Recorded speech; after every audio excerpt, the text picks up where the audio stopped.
మీలో ఎంతమందికి గుర్తుందో లేదో నాకు తెలియదు గానీ, పీయూష్ గోయల్ ఎవరైతే ఇప్పుడు ఇండస్ట్రియల్ సంబంధించి మినిస్టర్ అయి ఉన్నారో పీయూష్ గోయల్ 2020లోనే కోవిడ్ సందర్భంలో ఒక స్టేట్మెంట్ ఇచ్చారు. బిల్డర్స్ మీ యొక్క అపార్ట్మెంట్స్ గానీ, ప్రాపర్టీస్ గానీ ఎక్కువ రేట్‌లో కాదు డిస్కౌంట్‌లో అమ్మేయండి. ఎందుకంటే కోవిడ్ ఎన్ని రోజులు ఉంటుందో తెలీదు.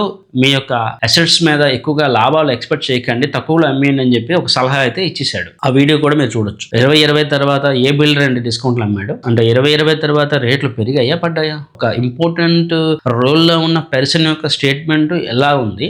వాస్తవం ఎలా ఉంది? ఇక్కడ నేను చెప్పే పాయింట్ అదే. ఎప్పుడైతే పీయూష్ గోయల్ ఒక స్టేట్మెంట్ ఇచ్చాడో, ఒక క్లయింట్ ఐటీ ఎంప్లాయీ నాకు ఫోన్ చేసి, చూడండి ఇక్కడ క్యాబినెట్ మినిస్టరే బిల్డర్స్‌కి డిస్కౌంట్లు అమ్మేయమని చెప్తా ఉన్నాడు. ఇంకా రియల్ ఎస్టేట్ ఉండదని చెప్పి మళ్ళీ ఆర్గ్యుమెంట్ చేశాడు. చెప్పడానికి వాడెవడో, ఇక్కడ రేట్‌ని డిసైడ్ చేసేది బిల్డర్స్.